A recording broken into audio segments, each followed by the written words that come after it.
5, 4, 3, 2, 1, 0. Now slowly open your eyes and look at your palm with smiling face.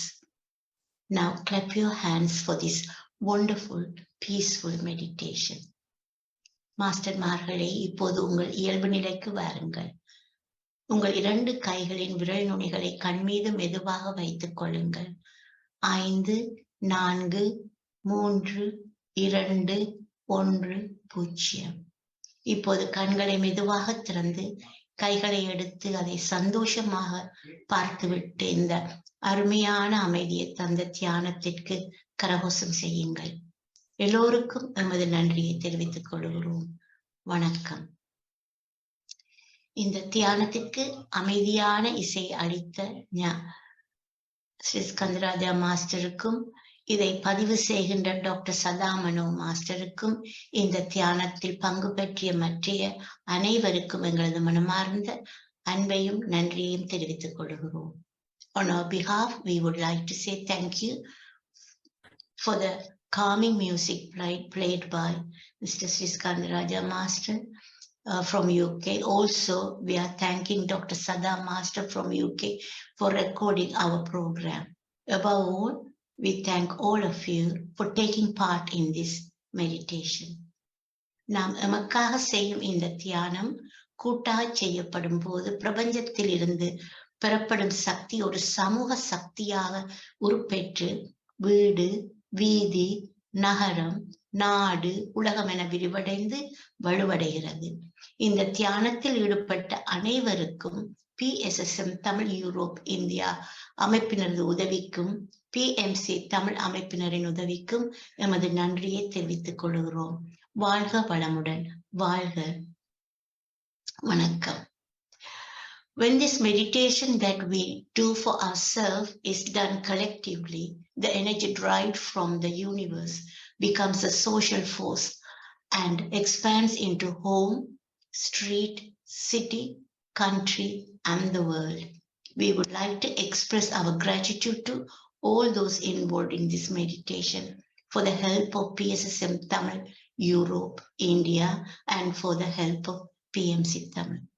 Greetings. Now, Dr. Jaisun Vivekanandaraja, London Greenwichil ஒரு GP. அவர் சிறு அறுவை சிகிச்சைகள் தனி ஆர்வம் உண்டு. அவர் கமிஷனில் மற்றும் பிற ஜிபிகளுக்கு மதிப்பீட்டாளராக பணியாற்றுகிறார். ஜிபியாக ஆவதற்கு முன்பு அவர் பல்வேறு சிறப்பு பகுதிகளில் பயிற்சி பெற்றுள்ளார். மேலும் ஒரு குரூஸ் கப்பலில் மருத்துவராக சில காலம் பணியாற்றியுள்ளார். அவரது NHS வேலையோடு அவர் ஒரு ஜிபி அமைப்பில் கட்டிகள் மற்றும் புடைப்புகளை அகற்றும் தனியார் சிறிய அறுவை சிகிச்சை நிலையத்திலும் வேலை செய்கின்றார். இன்று அவர் எங்களுக்கு தோல் புற்றுநோய் போன்ற அவசர தோல் நிலையங்களுக்கு எப்படி உதவி பெறுவது பற்றியும் எமது தோல் நிலைக்கு நாம் எப்போது எப்படி உதவியை நாட வேண்டும் என்றும் உரையாற்ற போகிறார். Dr. Jaisun Vivekanandaraja is a GP in Greenwich, London. He has a special interest in minor surgery. He works in commissioning as well as an appraiser for other GPs. Prior to becoming as a GP, he has had training in different specialty areas and has spent some time working as a doctor on board a cruise ship.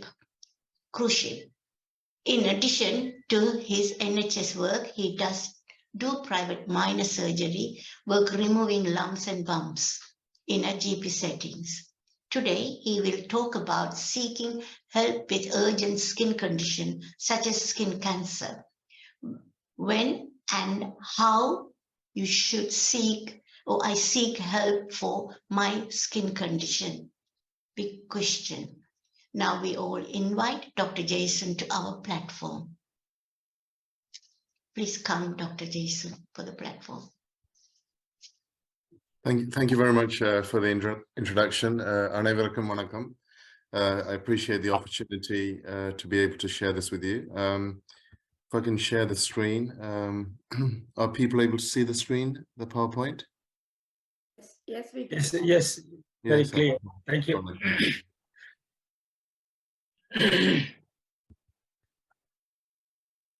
Yeah, so I've been a doctor for about 19 years, and as a GP for the last 14 years. I have an interest in minor surgery.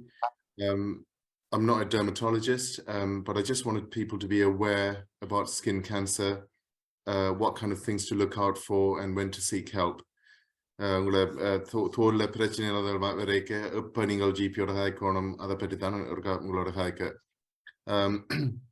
So skin cancer, what is skin cancer? It's normally any cancer we refer to as kind of the abnormal growth of skin of cells. So in skin cancer, you have abnormal growth of skin cells that cause a problem. In terms of the different types, there are 3 different types. One is called the basal cell carcinoma, squamous cell. Sorry, my screen is. And the other one is the melanomas. In terms of trying to reduce risk, you have to try and limit exposure to the sun by using the right kind of protection in terms of sun creams that you would use. In terms of the cancer itself, early detection of the cancer can result in better treatment for you. Later on, I will talk about what kind of things. I just want to set the background about what kind of cancers there are in the skin. So as I mentioned about the sun exposure, that can be a problem, especially when you look at the face, ears, neck, chest. So areas of your skin where the thaw that's exposed to the Suryan can cause more of a problem. So it's really important that we cover those areas, wearing a hat, using kind of creams to try and, limit the exposure.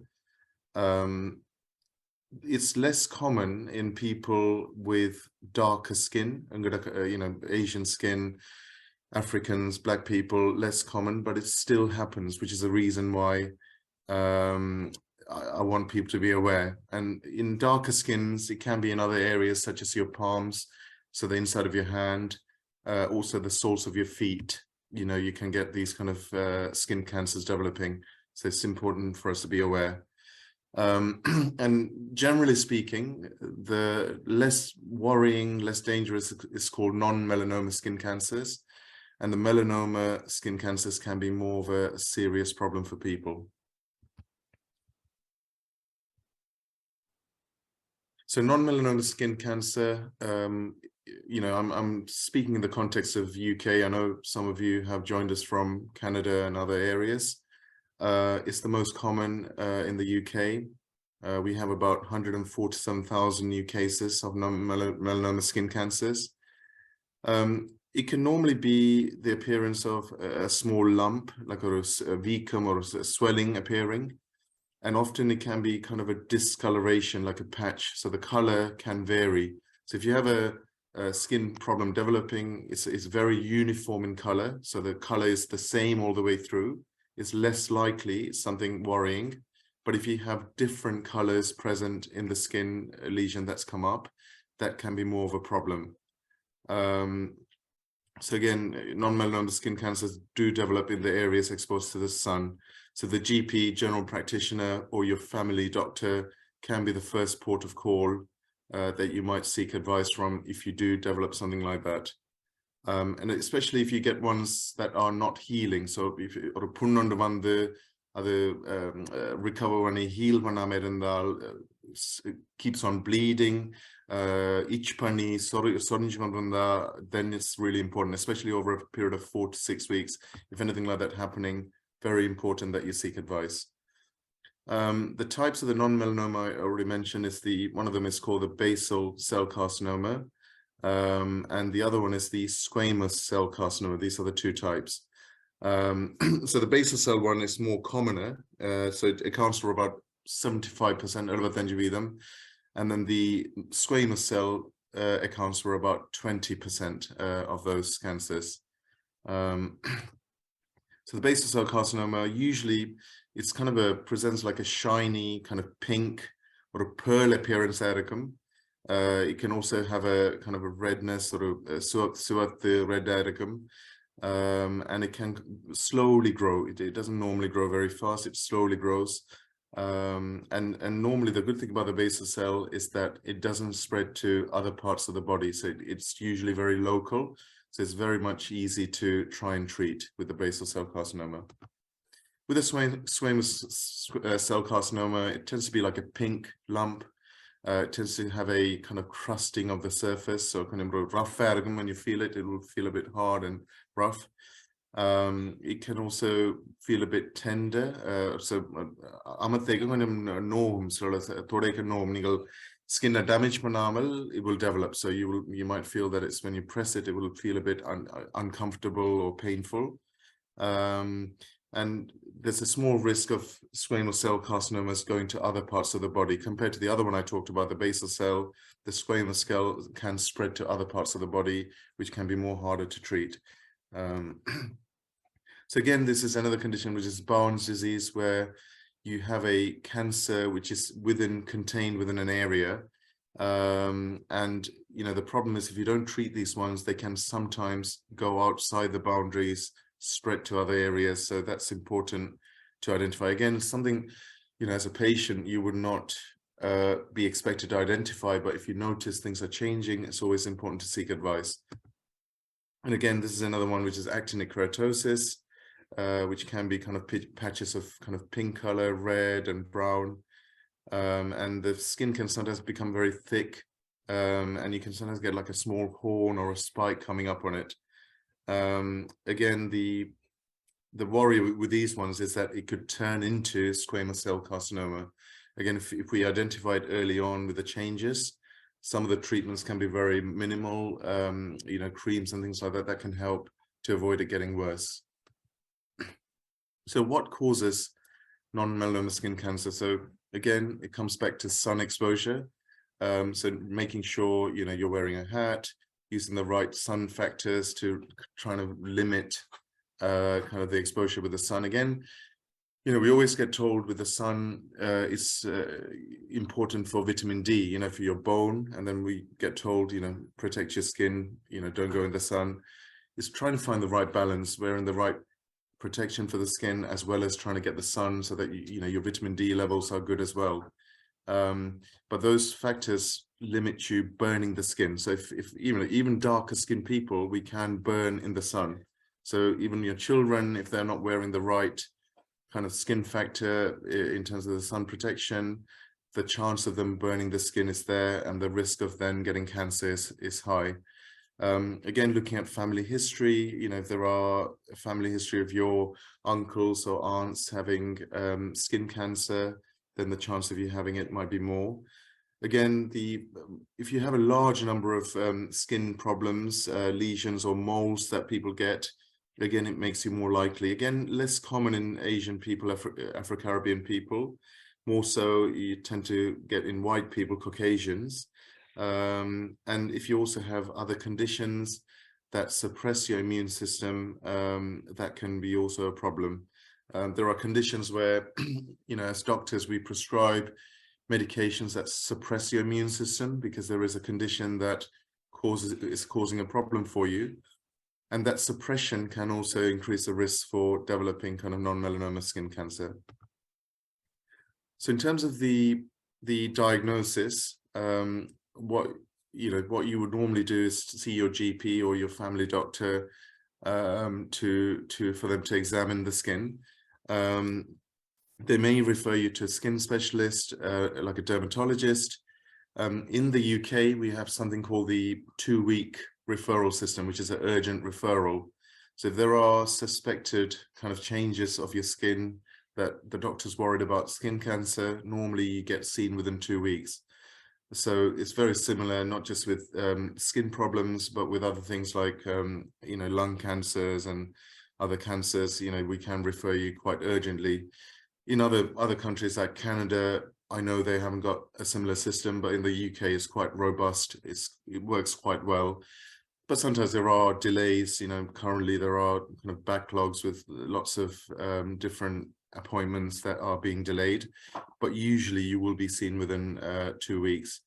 If it's a cancer that's less severe, then the likelihood is you might be seen within 18 weeks, which again, if it's one of these cancers that are not growing or likelihood of spreading to other areas, then 18 weeks is absolutely fine. There's no need for you to worry that, you know, you're waiting 18 weeks. That's not a problem.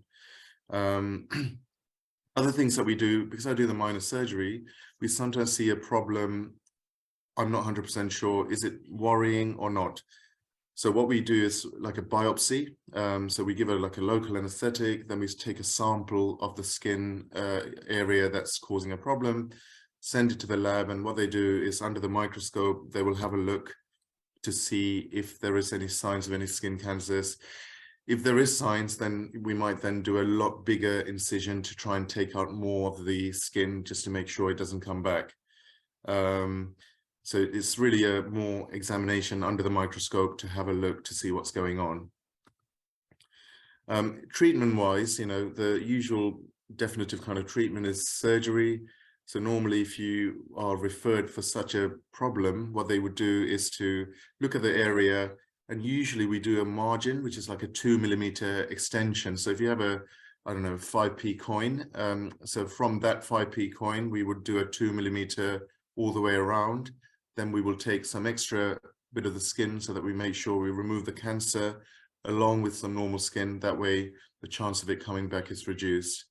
Other treatments include creams, freezing, sometimes radiotherapy. These are the kind of other things that we normally do as well to try and help. In terms of the basal cells, as I mentioned, the chance of it going to other parts of the body is quite minimal. But again, taking away the area plus some of the normal skin can really help avoid it coming back. And I would say, in the, you know, these are figures from the UK, about 9 out of 10 non-melanoma skin cancers are successfully cured. So it's one of these cancers where we know that confidently we can remove it, and chance of that area being affected again is limited. Whereas other cancers like breast cancer and other cancers, the chance of it coming back, there are higher risks compared to these non-melanoma cancers. Again, prevention, I talked about protecting yourself from the skin, you know, using the kind of sunscreen. Looking at melanoma skin cancers, so if you have a new one appearing, or there is a change from an existing mole, that can be a concern. So one of the things I normally say to my patients is, if you take a ruler and you put the ruler next to where the skin problem is, nowadays, you know, the smartphones are very good in terms of taking pictures. So if you put the ruler, take a picture, and you store it somewhere very safe, and then in about 4 to 6 weeks, you repeat that same picture again. So you put the ruler again, take a picture of the same area, then you have an idea of how it's changing. And that can be very useful when you go to your GP. You can say, look, I did this picture on this date. 6 weeks later, this is how the picture is. So you can show them the changes that are happening. That will give us an idea. You know, in our area in Southeast London, Greenwich, where I work, we have this telephoto dermatology where I have an app on my mobile where I can take pictures of patients' skin lesions. I can send it to a consultant dermatologist, and within 3-4 days, they will come back with advice on what might need to be done if it's something a bit more complex or complicated. So even with a lot of this kind of skin cancers, there are services like that available. So if we get good pictures of these lesions, it can help us to send it to the dermatologist without delaying it too much, and then we get a response back in terms of, you know, what the advice would be.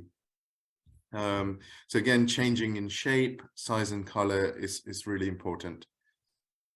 So this is, again, if you look at this picture here, you can see it looks really very irregular in shape. You know, in terms of this skin problem, you can see it's got very, very dark bits. It's got very light bits. So it's varied color. So again, this would be a concerning one that I would be worried about. So this is what we call a superficial spreading melanoma. Most common type of melanoma in the UK. much less common in people of the darker skin, but it can still happen. So it's just making us aware that, you know, if you notice something like that on your skin, always worthwhile getting it checked. This one is called a nodular melanoma. So it's like a nodule, like a swelling. You know, they are kind of growing, they can sometimes grow downwards into the deeper layers. And it can appear as a changing lump on the skin. It can be black kind of color, or red in color. Bleeding, if it's oozing, so sometimes there's like a discharge, so liquid that can be a concern. So it's really important, if anything like that, that you get it seen. So this is a lentigo maligna melanoma. Again, I'm just showing it just for interest. I don't really expect you to go to your GP and say, I think it's this cancer. That's what we are there for. But just to give you an idea, it can affect older people. Again, it's areas that are exposed to the sun. It may look like a freckle, usually larger, darker, stands out more than a freckle sometimes. They can gradually get bigger. They may change in shape. Eventually, they may kind of grow downwards as well. So again, risk of spread, that's where the concern is. This is an acral lentiginous melanoma. I mean, that looks kind of irregular in shape, kind of crusting. So again, it's like, it looks like a bit like a wound that's not healing. Again, some of these things, if you're concerned, just get someone to check it. And it's more of a rarer type. It tends to grow on the palms, soles of the feet. So I talked about before with the darker skinned people, some of these ones can present like that. So it's really important to keep an eye on those things if it's coming up. Yeah, again, some of these things in medicine, they say more likely in someone, but still rare things do happen. So it's good to be aware of if there are changes, just to try and get that checked. Again, this is a really difficult one. I mean, this probably looks like a small patch of dry skin, you know, so something you might not even be worried about. But again, it says amelanotic, so meaning that the color is not there. So it's not, when it's melanoma, that means the melanin, the darker color is there, making it dark. So this one looks like normal skin color, but yet there is a cancer underlying it. So again, if you notice something like this over 4 to 6 weeks, if it's changing in size, bleeding, itching, any particular symptoms, or something appears all of a sudden, I would suggest to get that checked. So melanoma wise, again, UV, ultraviolet sun exposure is a risk factor. And again, if you're not using kind of the right creams, you can get sunburn. As a result, you know, the risk of cancer and changes is possible. So lots of moles, pale skin, normally people with red, blonde hair more likely. If there's a close family member who's had a melanoma before, that again increases the chance. This is melanoma is kind of the 5th commonest cancer in the UK. We get about 16,000 new cases of melanoma each year. And skin cancers are more common in younger people. They're usually under the age of 50. And in terms of death from melanoma, it's about 2,300 people in the UK die from melanoma every year. So it's quite a significant number. So again, this is a really important slide. This is really one of the main slides I want you to take away. So if you've got kind of a lesion that's coming up, new, or if there's a change, it's becoming asymmetrical. So Parker is not equal in symmetry. The border, if it's kind of irregular, uneven, that's a problem. And then when you look at the color, if you've got 2 or more colors, then I would suggest to speak to your doctor. Again, looking at the diameter, if it's kind of a larger size, so 5 millimeter or more, and if the mole is becoming raised, you know, from its flat position over a period of 4 to 6 weeks, again, that can be concerning. Again, the firmness, I mean, there are some very common ones which are called seborrheic keratosis, which are raised and firm. They are benign, they are not cancers, but again, it's very difficult as a patient for you to determine whether it's cancer or not. So always worth just getting it checked. If they're growing in size, also I would suggest a review as well. So this is a really important slide, the changes. And I talked about the, you know, taking the picture, you know, using a ruler so you can see what's happening. I normally say to the patients, look, send a reminder on your calendar. So in about 6 weeks or 4 weeks, you repeat that again so that you don't forget to have a look once more. And if you look at it, if you feel there's a concern, come to your doctors and let them have a look. Again, with the diagnosis, there are special microscopes that we use, called like a dermatoscope it's called. So it magnifies the lesion so that you can have a kind of a closer look. And usually in GP practices, there are doctors that are trained that will be able to do that for you. And that way they can have a closer look. You might avoid unnecessarily having to go to hospital. But certainly, some of these things might need a biopsy to be certain. Just visually looking at it might not be enough. It needs kind of a sample to be taken from the area that needs to be sent off. Treatment-wise, I've talked about with the melanomas, it's really surgery. If there is kind of early onset, early kind of discovery, the treatment aspects can be much easier to do. But there are other aspects like radiotherapy and more advanced treatments that might be needed if there is kind of spread of disease. So again, just a brief summary. I hope I've just run through it quite quickly. I mean, it's quite a big area. It's just, I think as Asian people, Afro-Caribbeans, skin cancer is not a common thing that we get talked to about. More so, it's about blood pressures, diabetes, but these are things that are there as well for us. So it's really watching for changes, taking pictures perhaps. Also, apart from your GP, pharmacy is a good port of call, because, some of the pharmacists do consultations. I know in the UK, we find it very hard sometimes to get appointments with the GP, but, the pharmacy is also a good port of call. Again, they can pick up some simple things, issues with dry skin or other infections that they might be able to help you with. But if it's outside their remit, if they can't deal with it, they can also refer to the GP or your doctor. So yeah, it's worthwhile bearing that in mind. I hope that's good. I'd be happy to have any questions from anyone or anything that people aren't clear about what I've said. Thank you, Dr. Jaisun. You explained really, really well, but in a simple way. We all can easily understand. You didn't put any medical terms or such. It's very, very well done presentation. Thank you so much. What I would like to say, more of us are here. We all came from Sri Lanka, and we live there under the sun.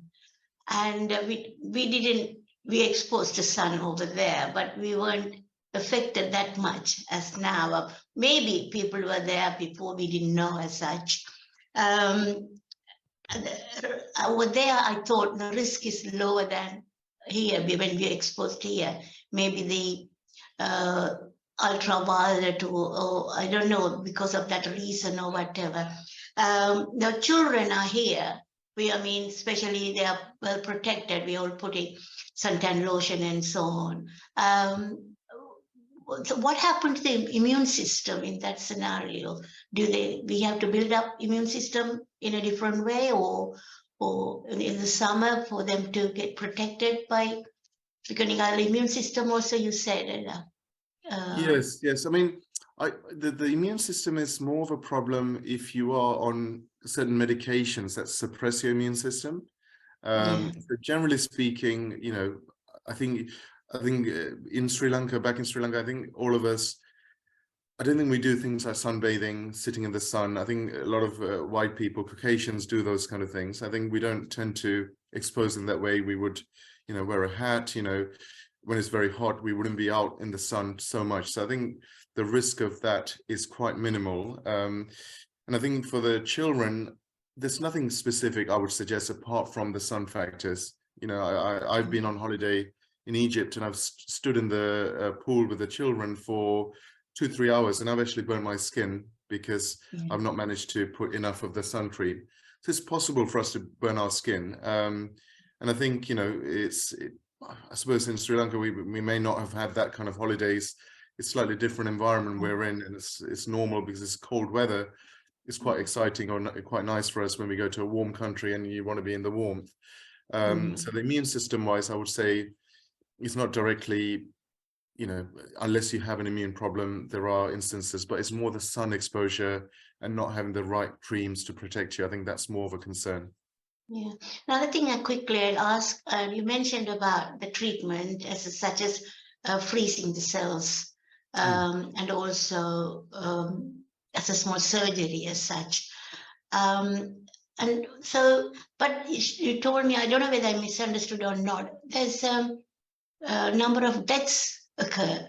So that has surprised me, because I see if you diagnose it earlier, if you do those things, where this lead to reach the death?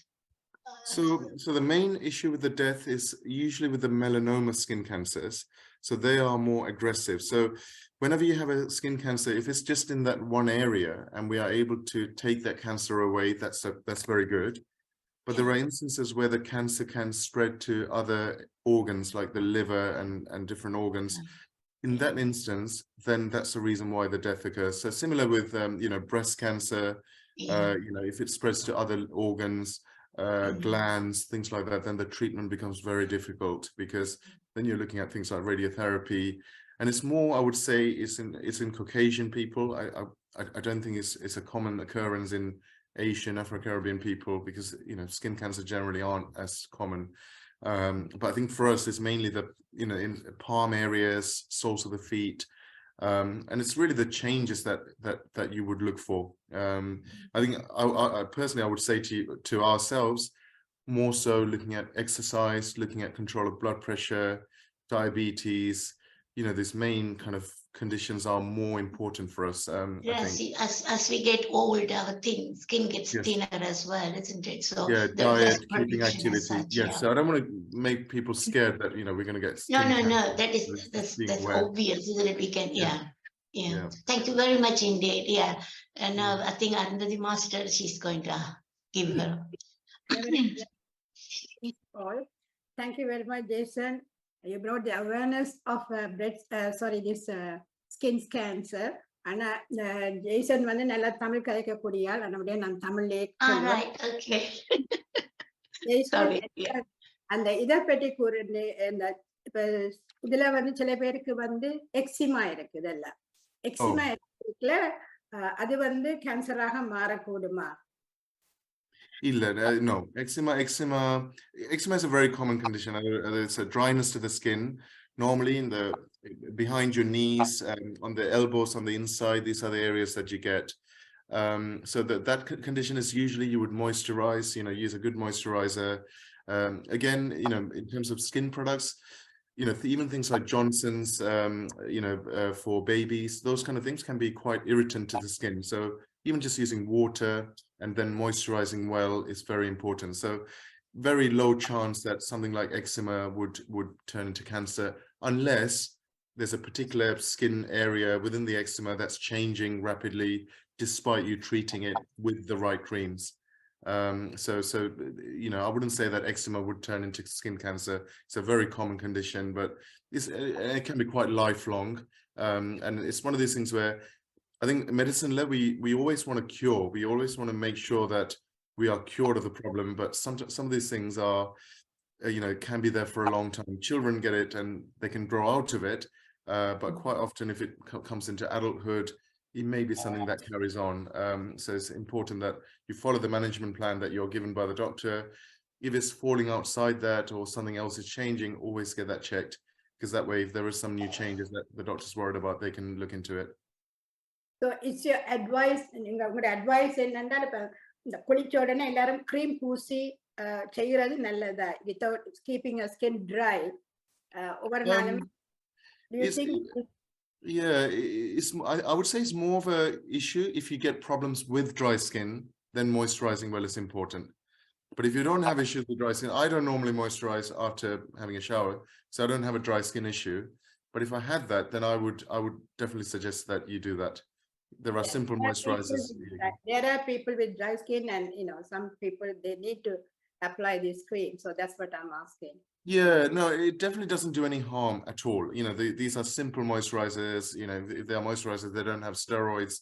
So if you feel there is dryness to the skin afterwards, moisturizing is not a problem. You know, there's very good ones like Diprobase and Epiderm, different creams like that can help with the dryness. Yeah, thank you very much, Jason. Tamil கேட்கலாம் Jason எல்லாம் Tamil கதைப்பேன். Thank you, Jason. Thank you very much. Okay. The next is Dr.Satha Mano from Enfield. அனைவருக்கும் வணக்கம். Thanks, Jaisun, for giving an excellent presentation on an interesting topic. It's very useful to make people to be aware about skin cancer. Normally, we haven't had, I think this is the first time we are having a presentation on this skin cancer, if I remember rightly. I have been here more than 1.5 years now.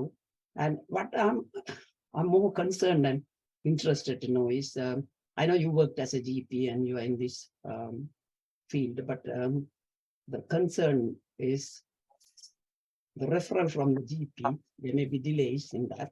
And then not only that, then when the specialist waiting to get to see the specialist too, with COVID, it got worse as well. Even eye clinics were closed, you know, important bits were closed as well. So what is actually the current situation? My personal experience is actually there have been quite a lot of delays in the clinic referrals. Yes, I mean, I absolutely agree with you. I think it's a problem across the board with a lot of specialties. And I think as GPs, we are sometimes stuck in the middle of all of it.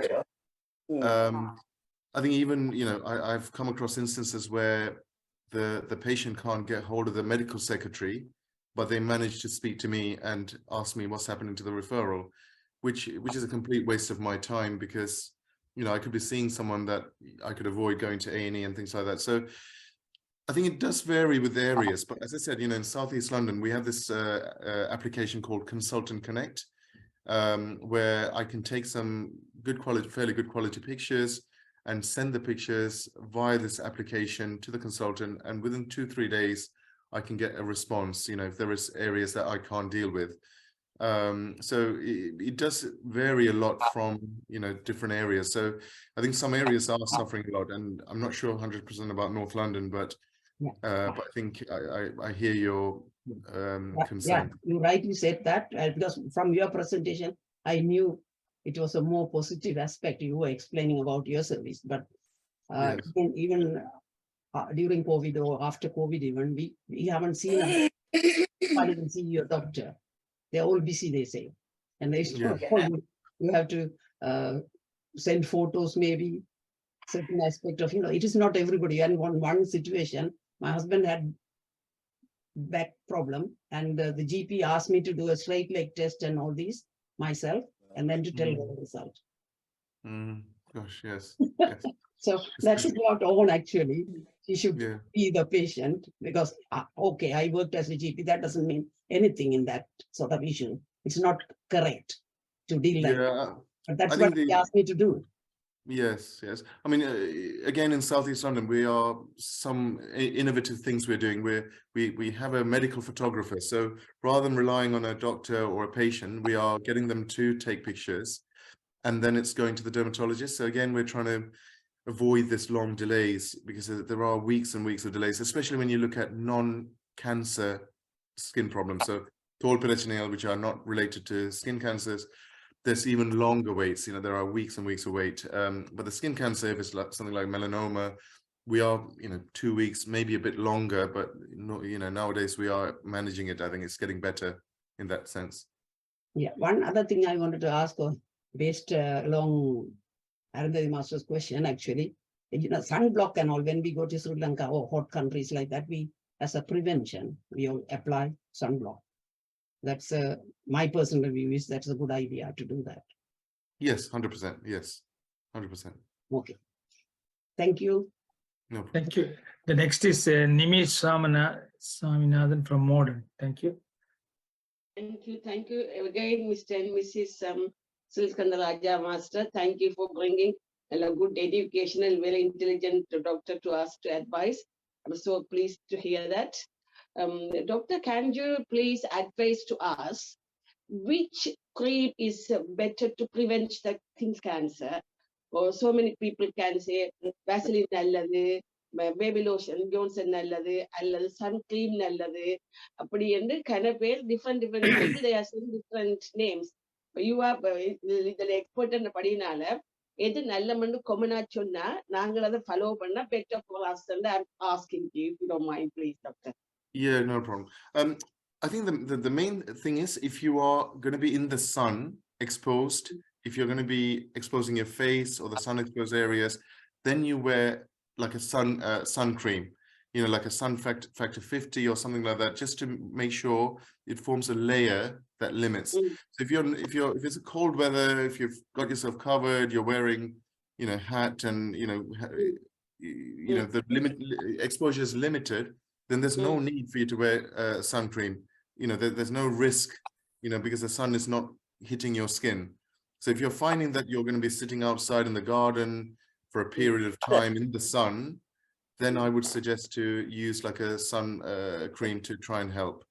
But if you're not, if you're going to sit in the shade away from the sun, which I think a lot of us normally do that because skin so we don't normally go and sit in the sun regularly. So it's only a problem if you're, you know, there are some people nowadays, they like to get darker skin, or, you know, they want to get a tan and things like that.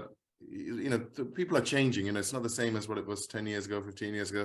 So if you're going to be doing that, then I would suggest to have a sun cream, like a sun factor 50. You can just get that from any Boots or, you know, any supermarket. It doesn't have to be any special creams. You know, they've done some trials where they looked at very, very expensive cream for your skin versus some simple ones from Aldi and Lidl, and they are more or less equivalent sometimes. You know, there's not much difference, because when it comes to skincare, you know, companies want to take a lot of money from you. You know, if you're willing to pay lots of money to look younger and look better and all these things, there are people out there that will take a lot of money, but sticking to very basic creams, it will be enough, more than enough.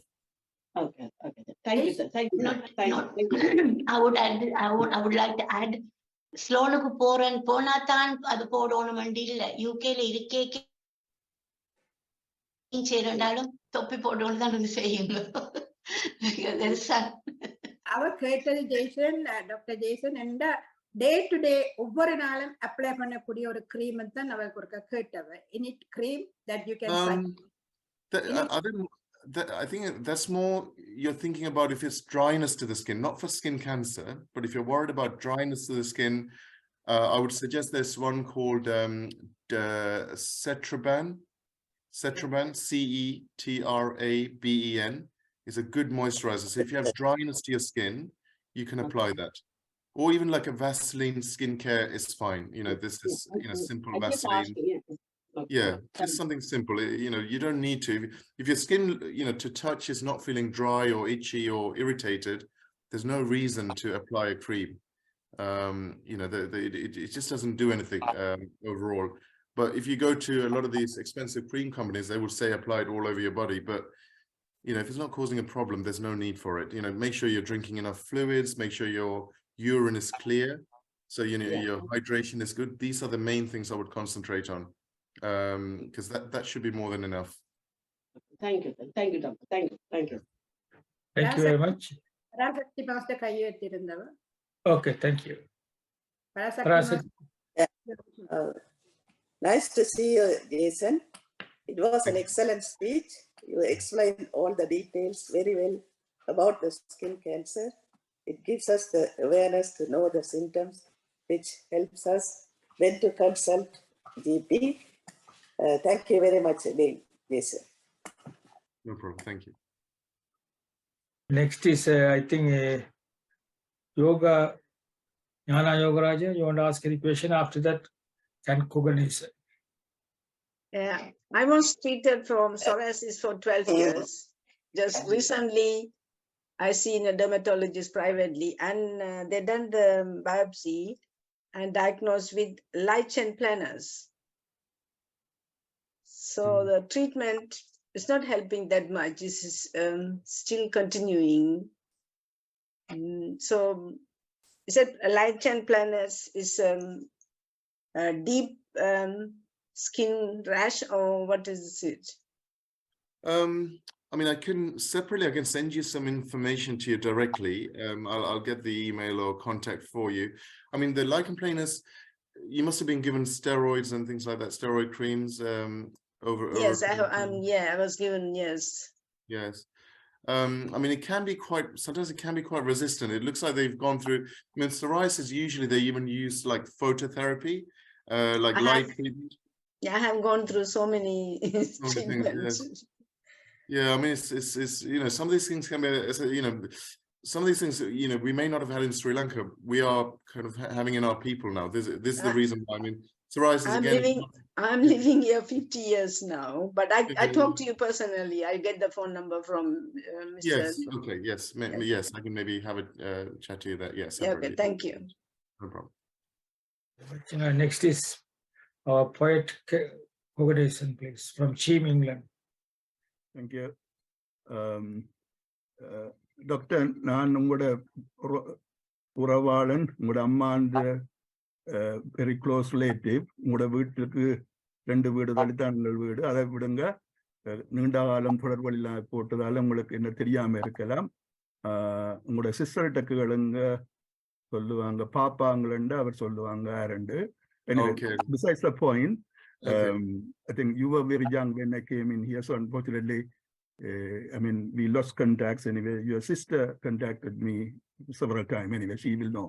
Anyway, the question is, the mundi arandari andi ketta madiri, and the எங்களோட பாடியில வந்து dry skin வரக்குள்ள அந்த dry skinனால தான் எக்ஸிமாவே வரக்கூடிய chance இருக்குமா?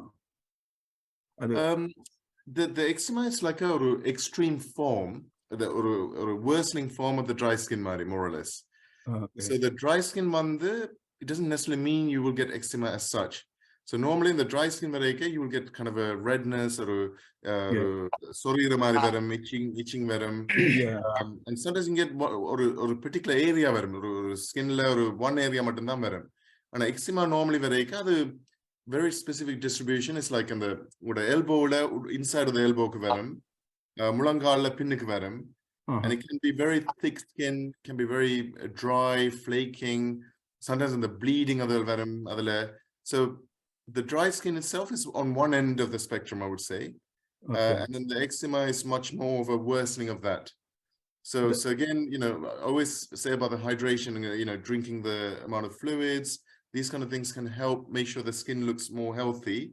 And I'm going to cream use I would say something like, I don't know, Diprobase or Cetraban or Vaseline skincare, just something simple that you would apply. Because normally shower people use things like soap, things like that. They often dry the skin a lot. Again, shower there's a specific one called Simple, and the SIMPLE. Which is a simple shower gel. Again, that's got very minimal kind of ingredients that will irritate the skin. So I would say if your skin is a bit more prone to drying, I would use that simple shower gel when you shower, first of all, and then use the creams like the Vaseline or the Cetraban or the Diprobase, DIPROBASE, as a moisturizer afterwards. So that will help the skin to be in a better condition. Sorry, can you repeat it? DIPRO? B for Bravo, A for Alpha, S for Sierra, E for England. Diprobase. Okay.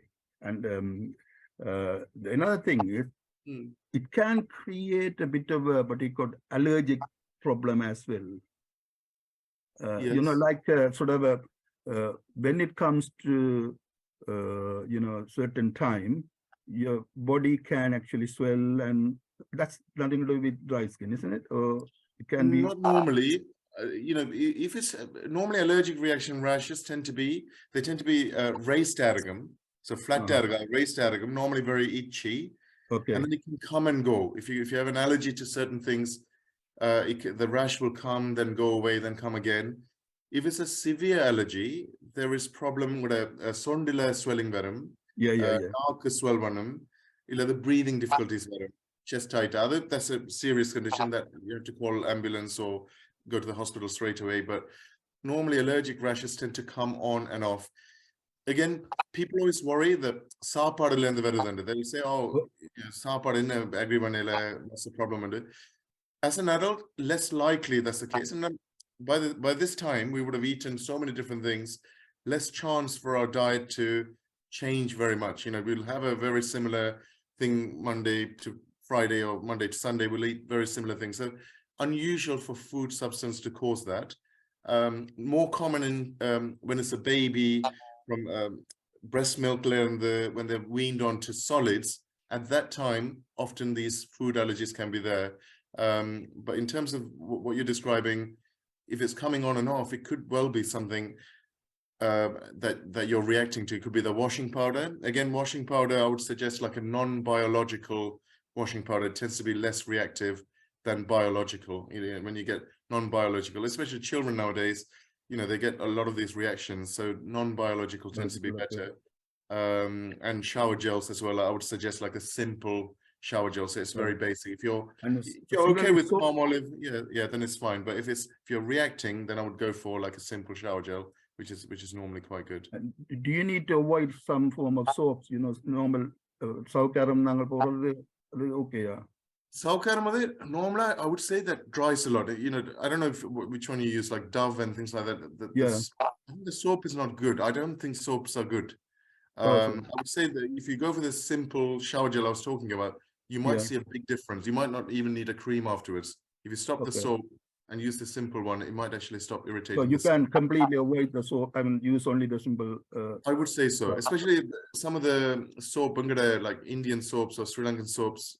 I don't know, I can't remember the names of them, but they tend to be very drying to the skin. Yeah, but in here we buy the British one, local Dow and they are not so. Yeah, I would say probably if your skin is feeling dry, I would say avoid it. I think we're used to the fact that having a brick-like thing like a soap and rubbing it on the body, we're just used to as a habit. But if you can use like the simple shower gel, I think you will find a big difference if you get some mild dryness to the skin. I would start with that first. Yeah. Okay. Thank you very much, Indy. Thank you. No problem. I'll speak to Akka to explain. Yeah, Call Papa Uncle, yes. My name is Kuganesan. But can you remember your Vartavan house? Yeah, can you remember? I do, yes. The next door and the following. Actually, the originally is one land split into 3 pieces, and your mom's one. The middle one is her uncle's. Then next one is that. Okay, Uncle. I will pick it up. I'll get the details. Thank you very much. Yeah. So I don't want to take your time because other people are waiting. No problem. Thank you very much. Next is our senior master, Nagesh, master from Croydon. Thank you very much for your wonderful session, Jason. So just I wanted to ask, I've seen in some cases the meditation, because the cancer means people would have tried everything and they are almost going for some operation. So in India, when I worked with one of our meditator, I used to sit with her for a couple of hours every day for a month or so. Then she used to do meditation for say daily 6 hours or 7 hours. So during that meditation, I used to do some guided meditation, clearing her past karma, DNA changes, and how to form her new way of thinking about her body and her relationship. So that led to almost the cancer disappear from her body. So those examples are very much available in India in many cases if somebody follows very closely the meditational techniques, because in normal way people may do 1 hour, 1.5 hours, but when cancer comes, there is no alternative. That's why they do definitely every day 5 hours, 10 hours of meditation. So those examples are there. So is that such kind of examples or practices are available in Europe or in England or some other places? Is that possible documentary evidence here to propagate officially to the overall public here? I think it's a very, very interesting question, because there is a area of medicine called lifestyle medicine, where they look at mindfulness, exercise, diet, and meditation probably comes as part of that. But I don't know how, especially me working in the NHS, how we would promote that as such. I mean, within a GP practice nowadays, we have not just doctors, we have pharmacists, but we also have people called live well coaches. So they look at non-medical things. So they are involved with local voluntary organizations that might be involved in yoga, or that might be involved in giving help for older people, all those kind of aspects. But I think it's one of these things where it's very difficult to firstly, we need to know exactly what type of cancer it was, and what level of spread of the disease was there, and quite often even diet, people talk about plant-based diets having kind of better effects in terms of limiting cancers, and we know that having higher levels of red meat increases risk of cancers in the bowel and things like that. So but there is too many other factors for me to say something I would say to someone traditionally speaking that I would recommend. But as an overall thing, I would say to them, looking after their well-being, health, meditation, all those things would be very helpful for them just generally. I think, sometimes stress and things like that can also add on to these kind of aspects. So I don't know how to answer that fully. Oh, yeah, actually, in this particular case, she had uterus cancer, and she was almost about to be operated on a operation table. And if you have time, I can give brief. She was almost diagnosed for the uterus cancer operation in Tata Institute of Fundamental Research in Mumbai for the operation. And the appointment there is takes around 2 months to be operated. So at the time of analysis and everything, they found that operation needs to be done, and she came back to Jaipur. So when she came back, then we started this meditation and doing everything. So it took around 2 to 3 months before she go back to Mumbai for the operation. So in the meantime, we have done extensive meditation with her, doing that guided meditation, changing her thinking pattern, which we know practically I'm in this meditation, so we can change the DNA modules of the body through meditation. So the energy was sent through the meditational practices to the uterus to get that cured and healed.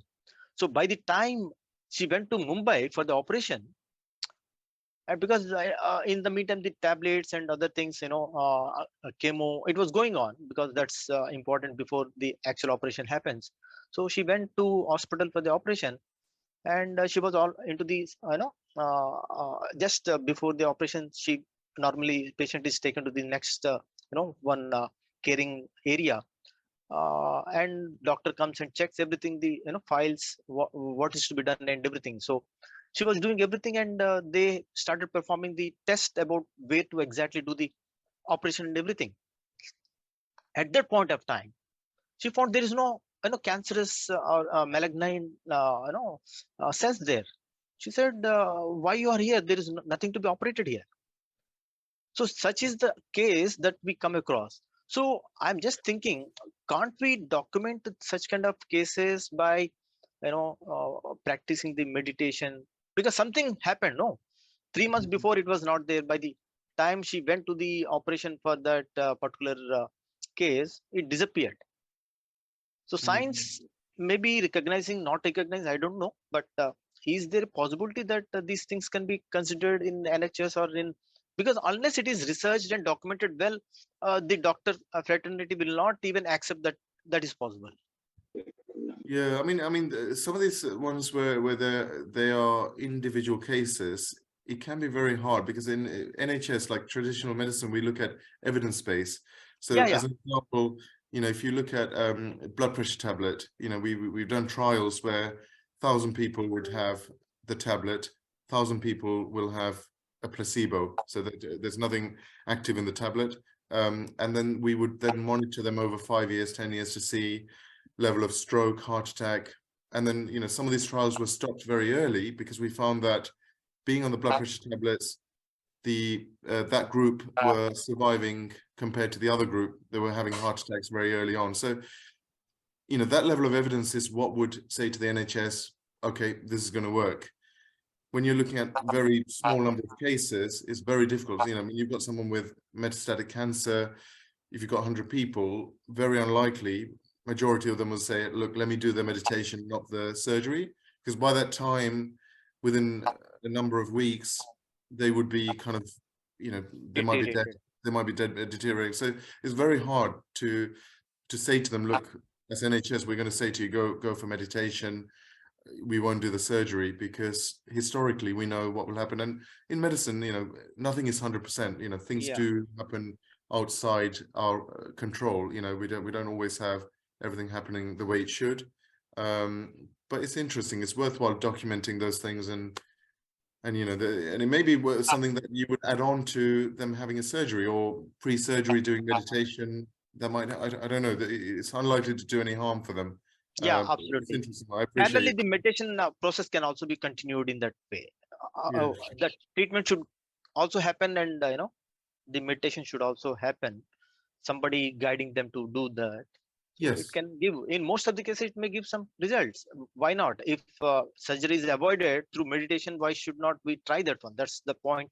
Just I'm trying to bring that. Yeah, no, this it's very interesting. I appreciate that. I mean, yes, I mean, if you have a chance, have a look at lifestyle medicine as a area. If you Google it, there's some images. It's very interesting. I think some of that is really powerful. Yes. Thank you. Thanks. Thank you. Thank you, Dr. Satha.